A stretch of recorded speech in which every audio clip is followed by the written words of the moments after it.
Le cheikh Ahmed al-Rifa'i, que Allah l'agrée, était un symbole tel une montagne de science. Un muhaddith, spécialiste de jurisprudence, mufassir, qui a des chaînes de transmission de haut degré, des maîtrises.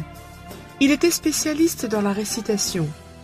Il mémorisait, il avait les arguments, il maîtrisait la religion, il était facile avec les musulmans et rude avec les égarés. Il était doux, souriant, avec un bon caractère. Sa parole était douce. Les gens trouvaient du plaisir lorsqu'ils étaient avec lui. On ne s'ennuyait pas dans ses assemblées.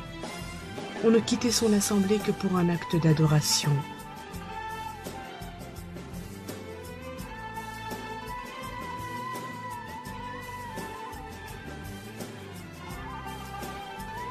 Il supportait la nuisance, tenait sa parole lorsqu'il l'engageait. Il patientait face aux difficultés. Il était modeste, sans humiliation. Il maîtrisait sa colère sans animosité.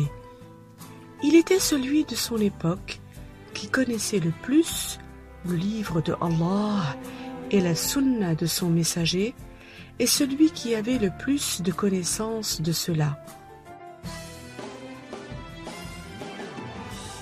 Il était un océan de science et avait hérité des caractères de son ancêtre, le messager de Allah, sallallahu alayhi wa sallam.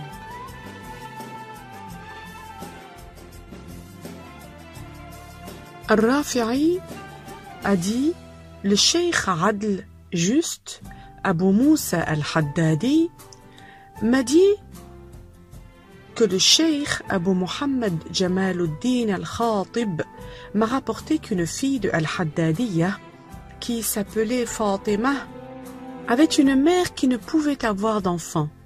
Elle fit le vœu que si Allah lui accordait un enfant, elle le mettrait tant qu'il est vivant au service de ceux qui viendraient à al-Haddadiyya parmi les disciples de notre maître, le cheikh Ahmed al-Rifa'i.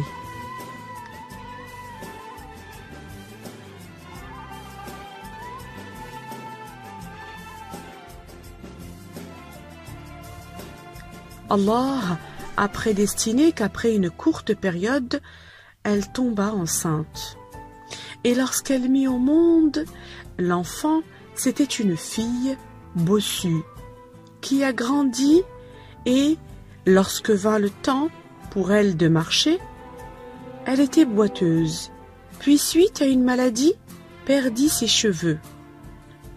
Un jour, alors que le maître Ahmed al-Kabir, que Allah l'agrée, était venu à Al-Haddadiyya et que les gens du village l'accueillirent, la boiteuse était parmi les gens du côté des femmes, alors que les filles de Al-Haddadiyya se moquaient d'elle.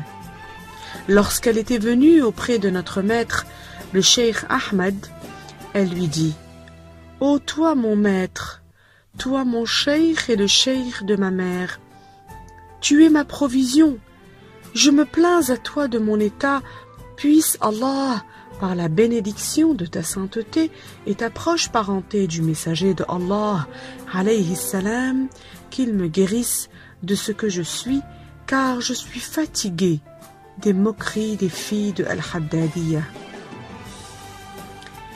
C'est alors que la compassion prit le cheikh Ahmed, qui se mit à pleurer par miséricorde pour son état, puis l'appela.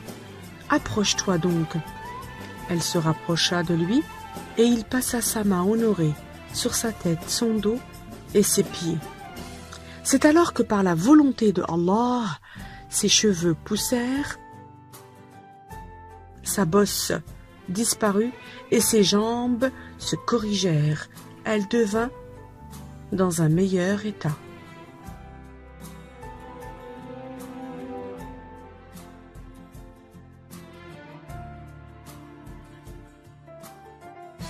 Notre maître et notre cheikh, le maître Ahmed al-Rifa'i, accomplit son pèlerinage en l'an 555 de l'Hégire.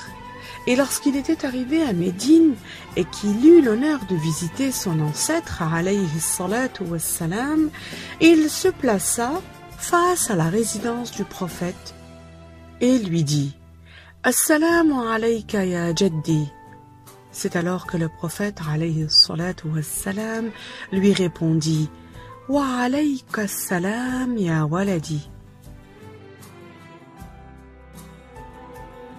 Alors, lorsqu'il entendit cette belle voix, il fut pris par le wajd, l'intense sentiment d'allégresse, et se mit à dire de la poésie. في حالة البعد روحي كنت أرسلها تقبل الأرض عني وهي نائبتي هذه دولة الأشباح قد حضرت فامدد يمينك كي تحظى بها شفتي. Ce qui signifie, dans la période de l'éloignement, j'envoyais mon âme qui embrassait la terre à ma place, et voici mon corps ici présent. Tends-moi donc ta main droite pour que mes lèvres puissent l'effleurer.